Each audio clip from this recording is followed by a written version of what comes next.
pessoal! Bem-vindos ao canal Perspectiva Jurídica. Hoje a gente vai conversar sobre uma lei que deu o maior auê aí no mundo jurídico, né? Que é sobre a Lei 13.429 de 2017, que traz aí a regulamentação da terceirização, a tão polêmica terceirização, né? Além de alterar dispositivos da Lei 6.019 sobre o trabalho temporário, né? Então, nessa aula, a gente vai ver primeiro os artigos que foram alterados, né, da lei sobre o trabalho temporário, que também é um trabalho terceirizado, e depois a gente vai ver quais foram os artigos acrescidos à Lei 6.019, que passa a regulamentar simultaneamente os dois tipos de terceirização, tá? Então, vamos lá começar o estudo dos artigos que foram alterados na Lei 6.019. Aqui a gente tem o artigo 1º, 2º, 4º, 5º, 6º, 9º, artigo 10, artigo 11, parágrafo único e o artigo 12.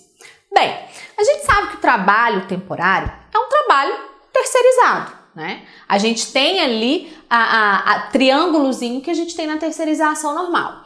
Então, o artigo 1º deixa claro que agora a Lei 6.019 regulamenta os dois tipos de terceirização.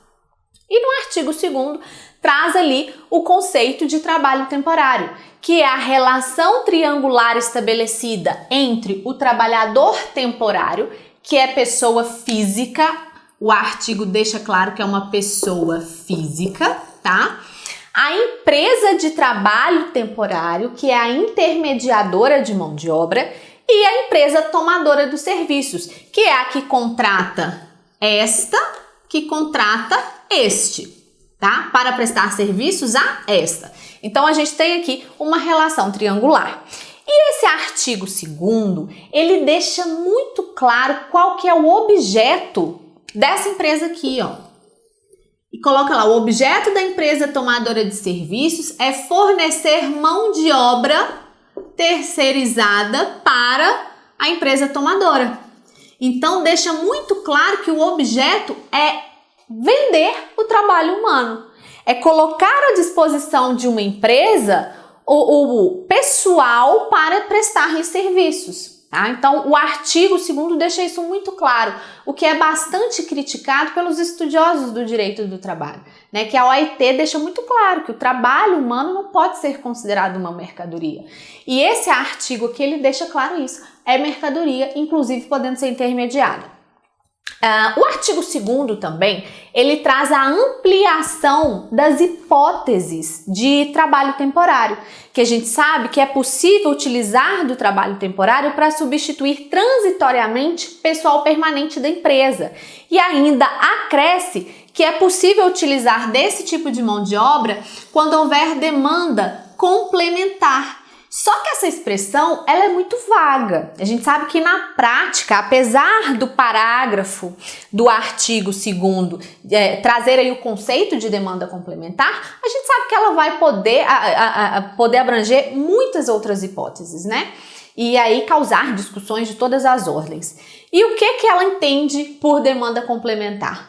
É o conceito mais vago ainda do que a expressão. Ela entende como demanda complementar quando houver imprevisibilidade ou, se for previsível, que a demanda seja intermitente, transitória ou sazonal.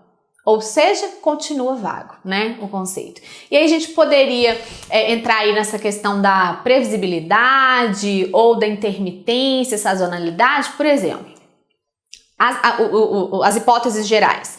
É possível trabalho temporário para substituir uma trabalhadora que está no gozo de licença maternidade. Também é possível contratar trabalho temporário nas épocas do ano que a gente sabe que demandam realmente mais mão de obra, como é o caso do Natal, Dia das Mães e Páscoa. Isso aí já é público e notório que há mesmo a necessidade de trabalhadores temporários nessa época. Mas também poderia a empresa justificar a imprevisibilidade ou até mesmo a previsibilidade pautada na sazonalidade ou na intermitência nas férias de julho, né? Que a justificativa de que durante as férias escolares os shoppings ficam mais cheios e aí precisa de mais trabalhador porque presume-se que nessa época as vendas aumentam. né, há essa possibilidade das empresas utilizarem desse conceito de demanda complementar para utilizar o trabalho temporário em inúmeras hipóteses, né? Bem, já a respeito do artigo 4º, ele traz o conceito de empresa de trabalho temporário, que é a ETT. Bem, o artigo 4º, ele deixa claro que empresa de trabalho temporário, ou seja, só pode intermediar mão de obra temporária a pessoa jurídica registrada no Ministério do Trabalho e Emprego, tá? Então, não há possibilidade de uma pessoa física intermediar a mão de obra de trabalho temporário ou ainda uma empresa, uma pessoa jurídica regularmente constituída, apenas com o registro do CNPJ ou apenas com o registro na junta comercial, intermediar a mão de obra. Não é possível, apesar de ser empresa, ela não tem o registro no Ministério do Trabalho e Emprego. Então, há essa exigência da lei. Na verdade, é uma imposição, uma dificuldade para que seja possível intermediar a mão de obra temporária. E isso não acontece nos artigos que foram acrescidos para regulamentar o trabalho terceirizado em geral, e a gente vai ver como são menores as exigências para o trabalho terceirizado em geral, tá bom? Bem, a lei ainda prevê no artigo 5º quem é a empresa tomadora de serviços, ou seja, quem pode contratar uma intermediadora de mão de obra temporária. Bem, para o artigo 5º, a tomadora de serviço é a pessoa jurídica ou entidade a ela equiparada. Então, o que seria essa entidade a ela equiparada? Imagine a pessoa física que promove a incorporação, né, em condomínio, ou ainda vende terrenos, né, loteamento de terrenos. Essa é uma pessoa física que pode ser equiparada a uma pessoa jurídica. Isso está lá no site da Receita Federal. Se você quiser a listinha de exemplos de pessoas físicas que equiparam-se a pessoas jurídicas, é só entrar lá no site da Receita Federal, tá? Então, para ser tomadora de serviços de mão de obra de trabalho temporário, há a possibilidade de pessoa jurídica ou ainda pessoa física comparada, equiparada à pessoa jurídica. O artigo 9º, ele é bem interessante porque ele determina expressamente que o contrato de trabalho temporário, ele é um contrato solene. Ele tem que ser por escrito. Ele tem que indicar, por exemplo, a qualidade das partes, que é normal, né? O motivo justificador daquele tipo de contratação. Tem também que indicar o prazo da prestação de serviço. Por que prazo tem que indicar? O trabalho temporário, ele é temporário. Então, ele é por prazo determinado. E como que se faz prova de que o contrato é por prazo determinado? Apresentando a limitação do prazo constante no contrato. Então, por isso que há a exigência de que seja um contrato por escrito, tá? O valor da prestação de serviço, e a lei também pede lá no inciso 5 do artigo 9º que se indique as condições de saúde e segurança do trabalho que vão viger ali naquele contrato de trabalho temporário, tá bom? E as suas especificidades, independentemente se o trabalho será prestado dentro ou fora da empresa, tá? Então, o caput e os incisos ali deixam claro que é um contrato por escrito. Essa formalidade, ela tem que ser realmente respeitada. Já os parágrafos 1º e 2º, eles trazem a obrigação. E o que a gente vai ver que vem diferente, principalmente nesse aspecto aqui, ó, dos refeitórios, do atendimento ambulatorial, diferente em relação ao trabalho terceirizado que a gente vai ver daqui a pouco, geral. Então, nos parágrafos 1º e 2º encontram-se as obrigações que a empresa tomadora de serviço tem de oferecer as mesmas condições de saúde e segurança e de atendimento médico, ambulatorial e acesso a refeitórios, o mesmo tratamento para os empregados diretos também tem que ser concedidos aos trabalhadores temporários, tá? Eles acessam os mesmos refeitórios, eles têm acesso ao mesmo atendimento médico, às mesmas condições de saúde e segurança do trabalho. Já o parágrafo 3º permite expressamente, e isso não acontece também nos dispositivos que tratam lá do trabalho terceirizado em geral. Então, expressamente, a lei permite o trabalho temporário em atividades meio e em atividades fim, ou seja, em atividades essenciais e não essenciais da empresa tomadora, tá? Por vez, o artigo 10 traz aí pra gente, de forma muito clara, que não há vínculo empregatício entre a tomadora de serviços e o trabalhador temporário, mesmo quando a tomadora responde subsidiariamente pelas verbas trabalhistas inadimplidas pela empresa de trabalho temporário, pela intermediadora. Então, mesmo que ela arque com o pagamento dessas despesas de forma subsidiária, que a gente vai ver daqui a pouco, não há que se falar em formação de vínculo de emprego. Isso aí fortalece o quê? A intermediação de mão de obra, porque a tomadora, sabendo que mesmo ela tendo que pagar, não há de se reconhecer o vínculo, fica melhor para ela, fica mais cômodo adotar a intermediação, tá? Nos parágrafos 1º e 2º do artigo 10, encontra-se o prazo para a celebração de contrato temporário. E aqui é o seguinte, a lei 6.019, artigo 10 da antiga redação, previa como prazo de trabalho temporário, prazo de 3 meses, tá? Prorrogável, prorrogável com autorização do Ministério do Trabalho, do órgão vinculado ao Ministério do Trabalho.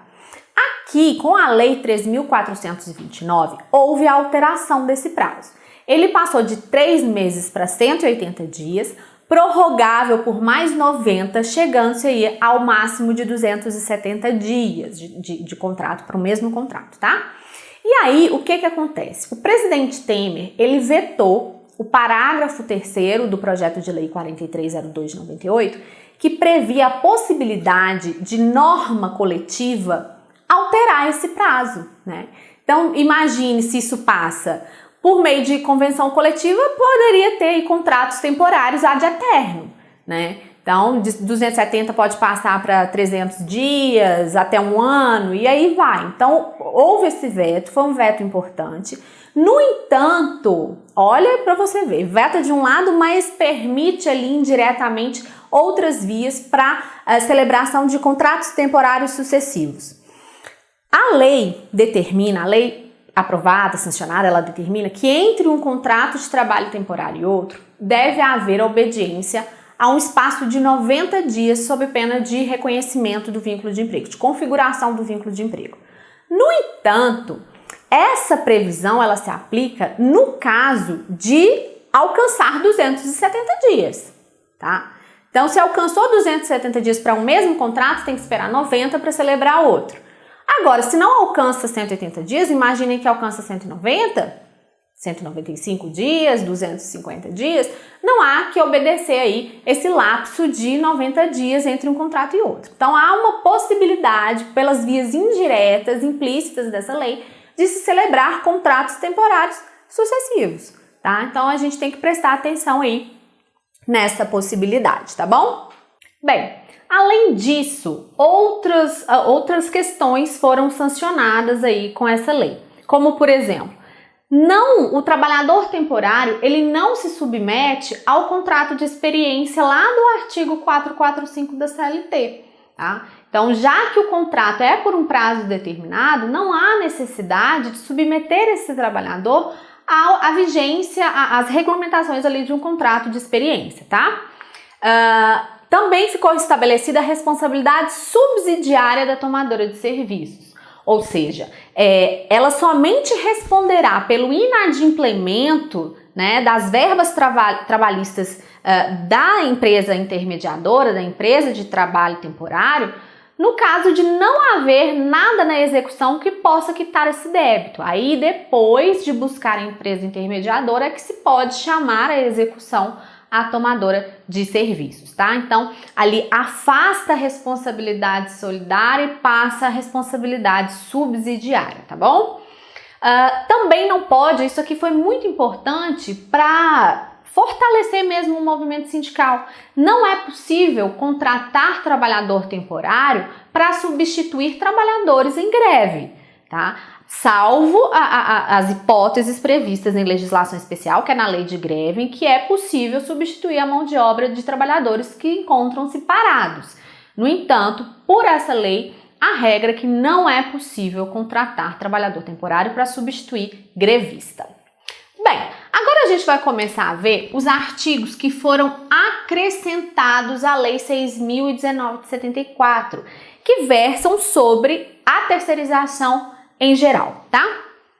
Excluindo aí o trabalho temporário. Que artigos foram esses? 4A, 4B, 5A, 5B, 19A, B e C. Bem, a gente sabe, né, da mesma forma que acontece lá no trabalho temporário, que aqui a gente tem uma intermediação, uma triangulação nessa relação aqui jurídica. Então, aqui em cima, pela súmula 331, chamava de tomadora de serviços, mas agora a lei traz uma outra nomenclatura na terceirização, que é a empresa de prestação de serviços a terceiro, que a gente vai chamar de EPS, que é a intermediadora. A intermediadora está aqui, ó, EPS. Ela fornece a contratante, que agora para terceirização a lei chama de contratante, não é de tomadora, um trabalhador terceirizado, tá? Então, há a intermediação e uma nova nomenclatura aos sujeitos envolvidos nessa relação. Então, é contratante, empresa de prestação de serviços e trabalhador terceirizado, tá bom? Então, quem é a empresa prestadora de serviços a terceiros? Quem pode intermediar a mão de obra terceirizada? Pessoa jurídica, ou seja, pessoa física não pode, de direito privado. A lei traz essa exigência que seja pessoa jurídica de direito privado. Portanto, por consequência lógica, a gente percebe pela leitura do dispositivo, não há que se falar que a administração pública pode intermediar a mão de obra. Ela não pode oferecer, na condição de interposta, trabalhadores terceirizados, tá? O artigo 4A, ele também traz ali a questão da expressão serviços especializados e específicos. A doutrina, parte da doutrina entende que essa expressão serviços especializados e específicos daria ensejo à interpretação de que a lei implicitamente autorizou a terceirização geral nas atividades fim da empresa. E junto com essa expressão ainda tem um outro dispositivo que fala independente do ramo da empresa, né? E aí daria ensejo à interpretação de que é permitida a atividade fim. Mas sobre isso daqui a pouquinho a gente comenta, tá? O que eu quero deixar claro também é que o artigo 4A, no parágrafo 1º, deixa eu só apagar aqui, o parágrafo 1º, ele deixou claro que é autorizada a quarteirização. O que é a quarteirização? É quando a empresa contratante, essa aqui de cima, ela contrata uma empresa prestadora de serviços que contrata uma outra, né? Então deixa eu só fazer um risquinho aqui para você ver, ela contrata uma outra aqui, ó, a quarta, para fornecer empregados aqui, ó, esse empregado para cá. Isso aqui, o que é isso, gente? Isso é um absurdo. Por quê? Isso aqui vai dificultar que o trabalhador, no caso de inadimplemento das verbas, consiga receber o seu crédito alimentar, né? Que é uma terceira que subcontrata, que quarteiriza a mão de obra para mandá-la para outra. Então, quem é que vai pagar essa verba para esse trabalhador, né? Como ele vai alcançar na execução a efetividade, a satisfação do seu crédito? Infelizmente, esse dispositivo ele vem precarizar nesse sentido, de dificultar numa eventual ação trabalhista que o trabalhador alcance os seus créditos de forma mais rápida. Isso aí vai demorar pra caramba para ele receber, tá? E continuando, no parágrafo 2º do artigo 4A, consta que não há que se falar em formação de vínculo de emprego entre a contratante e o trabalhador terceirizado. Ainda da mesma forma, lá que acontece no trabalho temporário, ainda que responda subsidiariamente pelas verbas trabalhistas inadimplidas pela interposta, tá? Bem, o artigo 5º, ele traz o conceito de contratante, que é a pessoa aqui na pirâmide que contrata a empresa prestadora de serviços, Essa daqui, ó. Quem pode ser contratante? Quem pode se beneficiar do trabalho terceirizado? Pessoa jurídica ou pessoa física. Olha o perigo aqui de calote, ó. Porque o calote na pessoa jurídica já é bastante recorrente. E sendo a contratante uma pessoa física, aumenta ainda mais a chance desse trabalhador não receber as verbas pelo trabalho prestado, tá? Bem, em relação à contratante, não há limitação da natureza, como acontece lá no trabalho temporário, né? Que a tomadora, ela precisa ser uma pessoa jurídica de direito privado. Aqui, como não há restrição à natureza da empresa, né? Se é pessoa de direito privado ou de direito público, qual que é a consequência disso? A administração pública pode terceirizar. E aí vem aquela discussão, nossa, vai acabar com o concurso público, como é que vai fazer? Na administração pública, ela pode terceirizar. A divergência na doutrina, a professora Vólia Bonfim entende que a administração pública só pode terceirizar a atividade meio, e aí continua prevalecendo o entendimento da súmula 331, tá? Apesar do recente entendimento, né, do posicionamento do STF sobre a questão da responsabilidade subsidiária da administração pública, mas o que se tem discutido de forma ampla é que a administração pública pode terceirizar? Pode, mas não pode terceirizar carreiras de Estado, que é magistratura, Ministério Público, diplomacia, aí não pode, tá? Mas aí fica que é possível, sim, a administração pública terceirizar. Bom, no parágrafo 3º do artigo 5º consta a obrigação, é uma imposição legal, a empresa tem que fornecer as mesmas condições de saúde e segurança que oferece para os empregados diretos aos trabalhadores terceirizados, independentemente se o trabalho é prestado na sede da empresa ou em outro local, tá? No entanto, ela dá a faculdade para a empresa de fornecer o mesmo atendimento médico ambulatorial e olha aqui, de refeitórios.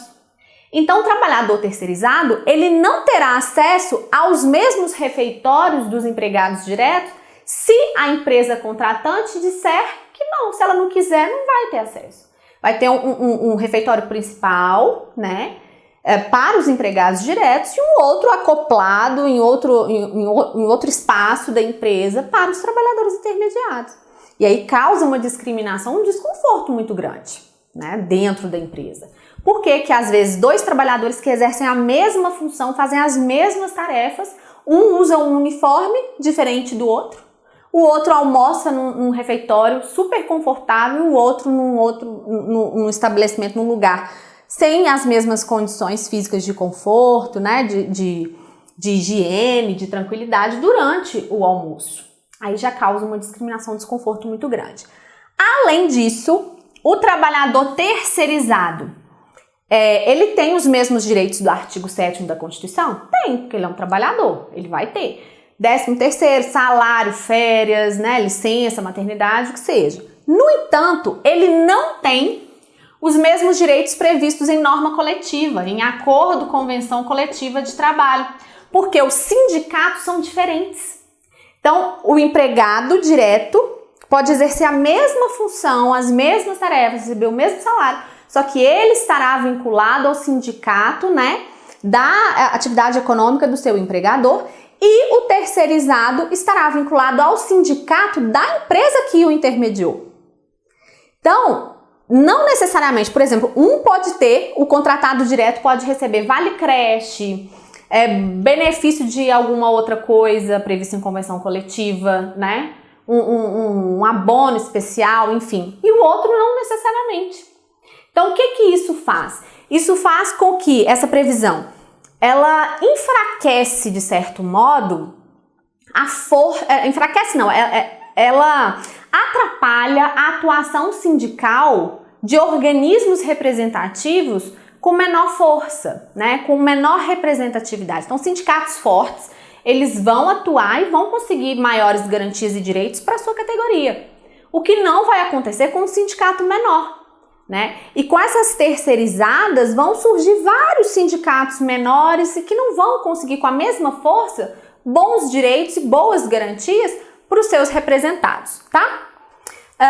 O parágrafo 5º do artigo 5º-A prevê também a responsabilidade subsidiária da contratante. Aqui, a gente tem que lembrar que a súmula 331 já previa isso, né? Responsabilidade subsidiária.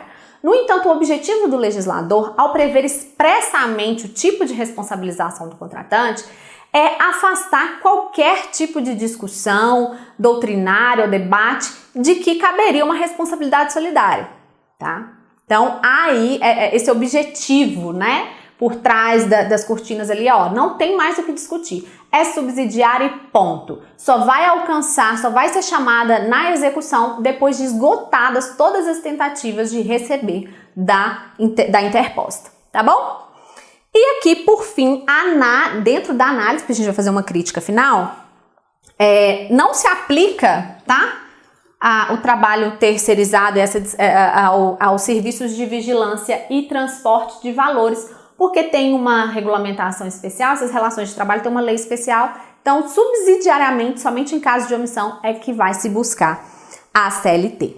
Então, gente, para fechar aqui nossa aula, eu só queria fazer 2 apontamentos, tá? Primeiro, que essa lei, apesar aí não entrando em questão partidária, política, nada disso, mas apesar, né, de se propagar pela campanha e do governo atual de fazer uma reforma trabalhista, essa lei aprovada, ela chancela, é o Estado chancelando contratações mais precárias, né, formas de trabalho mais precárias, que colocam o trabalhador numa situação de vulnerabilidade muito grande. Veja a forma que o trabalho terceirizado em geral foi regulamentado, né? Chancela a discriminação, enfraquece a atuação sindical, dentre outras questões aí implícitas. Então, o que eu queria deixar, 2 questionamentos que eu queria deixar aqui para você. Primeiro, como que vão ficar as garantias provisórias desses trabalhadores intermediados? Porque a gente sabe que se o vínculo vai formar com a interposta, como que vai ficar a trabalhadora, imagine aí o trabalhador dirigente sindical ou a gestante? Aí manda uma terceirizada lá para a contratante, ela vê que a menina tá grávida. Não quero, troca para mim. Né? Dá essa atribuição de coisa, de objeto, para uma pessoa que está numa fase de vulnerabilidade, porque a gente sabe que a gestação é um momento de vulnerabilidade, tanto emocional, psíquica, quanto social dessa trabalhadora. E aí, se ficar voltando essa trabalhadora gestante para a interposta, o que essa interposta vai fazer? Eu estou tendo prejuízo. Ninguém quer essa mulher, ninguém quer, porque ela está grávida. E aí? A gente sabe que a garantia permanece, mas e a vulnerabilidade que vai causar para essa mulher durante a prestação de serviço com a tomadora, com a contratante? Isso há de se questionar também. Outra coisa, como vai ficar a questão do cumprimento da determinação legal de reservar vagas, né, para deficientes físicos como forma de política de inserção no emprego, sendo que a lei, a 13.429, não estipula um percentual mínimo de contratação de empregados. Porque uma coisa é inserir ao emprego, outra coisa é inserir em postos de trabalho, né? O emprego é a relação direta bilateral, garantidora, né? A gente sabe que ela é realmente mais garantidora do que um trabalho terceirizado, não há dúvidas a respeito disso. Como é que eu vou cumprir isso? Como que eu vou inserir um deficiente físico, sendo que a lei não estipula nem o percentual mínimo de empregados que devem ser contratados, menos ainda o percentual máximo de trabalhadores terceirizados que a empresa pode ter?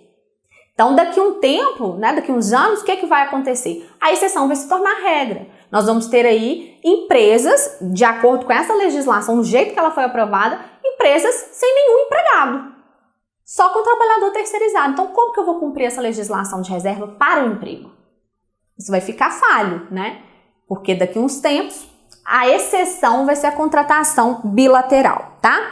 Então, o que a gente tem que prestar atenção? Que a intenção da reforma, isso a gente pode até debater em outro momento, mas aqui só para te alertar, a gente sabe que não há dúvidas de que esses trabalhos, essas subcontratações mais precarizadas dão muito benefício econômico para as empresas, não há dúvidas. Mas o argumento de que é preciso flexibilizar, de que é preciso adaptar o direito do trabalho ao momento econômico para tirar o país da crise, na verdade, os estudiosos do direito do trabalho já sabem que isso é uma falácia, né? Um argumento falacioso que, na verdade, tem por objetivo construir um direito do trabalho cada vez mais mínimo, a partir da inversão da hipossuficiência. Porque quem era o hipossuficiente da essência no direito do trabalho? O trabalhador. Agora já se tem a hipossuficiência invertida. Que quem é o hipossuficiente? A empresa, e a empresa precisa ser protegida, né? A sua saúde financeira precisa ser protegida. Ao falso argumento de que trabalhos, legislação mais flexibilizada, direitos trabalhistas mais flexibilizados vão garantir o aumento do número de empregos. A gente sabe que isso é mentira, né? Até porque essas formas de subcontratações estão longe da relação garantidora de emprego, né? O que estão se garantindo são postos de trabalho precários. Cada dia mais flexíveis, mas menos garantidores do ponto de vista do trabalhador, tá? Então fica o alerta, vamos pensar muito a respeito dessa reforma trabalhista. Se você curtiu, gostou do vídeo, curte aqui embaixo, deixa o seu comentário. Siga a gente nas redes sociais, estão todas aqui do lado, tá bom? E eu aguardo vocês na próxima semana.